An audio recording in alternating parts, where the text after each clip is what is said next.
حضرت بلال حبشی، حضرت بلال کے بارے میں بڑے واقعات ملتے ہیں۔ ایک واقعہ بڑا منفرد لکھا ہے کتابوں میں۔ حضرت بلال سے لوگوں نے کہا آپ نبی پاک سے متاثر کیسے ہوئے؟ تو جناب بلال کہنے لگے میں زیادہ لوگوں کو، مکے کے لوگوں کو جانتا ہی نہیں تھا، چونکہ میری ڈیوٹی تھی گھر میں کام کرنے کی، اور مجھے سخت سزا ملتی تھی امیہ بن خلف کی طرف سے۔ بلکہ تحقیق یہ ہے کہ یہ عبداللہ بن جدعان کے غلام تھے۔ امیہ بن خلف نے تو جب انہوں نے کلمہ پڑھا تو پھر خریدا۔ عبداللہ بن جدعان کہنے لگا میں فارغ نہیں، آپ لے لیں، آپ اس کو سزائیں دیں۔ تو کہتے میں ان کے گھر میں ہوتا تھا، تو میں تو زیادہ لوگوں کو جانتا ہی نہیں تھا، کبھی مجھے موقع ہی نہیں ملا تھا باہر نکلنے کا۔ ہماری غلاموں کی کوئی زندگی نہیں ہوتی تھی۔ آج تو ہر آدمی کہتا ہے نا میں کچھ چودھری سے لے کے کھاتا ہوں۔ یہ جو تیرے اندر حوصلہ ہے نا، یہ میرے رسول نے تجھے عطا فرمایا، یہ میرے نبی نے تجھے دیا ہے، ورنہ تو غلام بکا کرتا ہے۔ یہ حوصلہ تجھے رسالت مآب نے دیا۔ حضرت بلال کہتے ہیں میں ایک دن مجھے بخار چڑھ گیا بڑا تیز، میں لوگوں کو جانتا نہیں تھا۔ فرماتے مجھے تیز بخار چڑھ گیا تو ٹھنڈ بڑی سخت تھی۔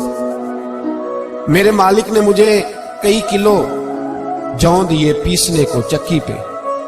کہتے میں بیمار تھا تو میں نے کچھ دوائی لی جو اس وقت موجود ہوتی تھی، تو میں نے ایک لحاف لیا، دودھ پیا تو مجھے نیند آ گئی۔ جب میں سویا تو میرا مالک آ گیا، اس نے آ کر کے مجھے سوئے ہوئے دیکھا تو کھینچ کر کمبل اتارا، رضائی اتاری، لحاف اتارا۔ کہنے لگا اب تیری سزا یہ ہے کہ تو کھلے میدان میں بیٹھے گا، وہاں چکی پیسے گا، اور دوسری سزا یہ ہے کہ تجھے قمیض پہننے کی بھی اجازت نہیں۔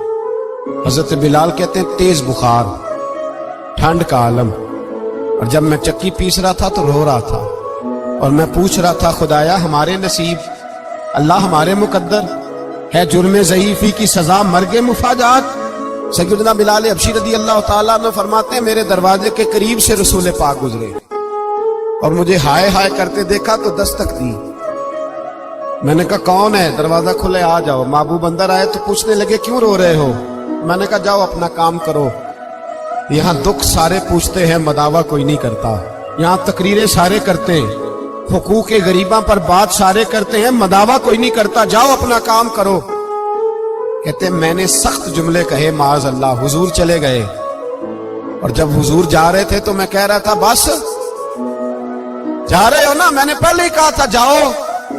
کہتے ہیں قربان جاؤں، تھوڑی دیر گزری تو اللہ کے رسول کے ہاتھ میں گرم دودھ کا پیالہ تھا، کھجوریں تھی، حضور تشریف لائے اور کریم رسول نے مجھے کھجوریں دی، دودھ پلایا اور کہا چل جا کمبل میں بیٹھ جا۔ تو میں نے کہا چکی کون پیسے گا؟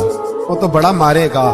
کہتے ہیں لوگو اس نبی کا میلاد اور معراج بھول نہ جانا، اس رسول پاک کی محبتوں میں کمی نہ آنے دینا، اس محبوب کا نعرہ ساری دنیا میں لگا دینا۔ فرماتے ہیں میرے حبیب کے میں قربان جاؤں، مصطفیٰ کریم نے فرمایا تو بیٹھ رضائی میں اور آج تیرے حصے کی چکی میں پیسوں گا۔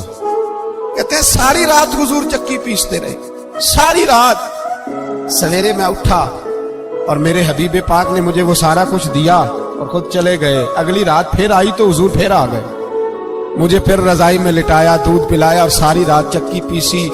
کہتے ہیں بس تیسرے دن حضور چکی پیس کے جانے لگے تو میں نے قدم تھام لیے، میں نے کہا حبیبہ دنیا ساری جھوٹ بولتی ہے، زمانہ سارا غلط کہتا ہے، جو غلاموں کے حصے کا کام کرے وہ اللہ کا سچا رسول ہوا کرتا ہے۔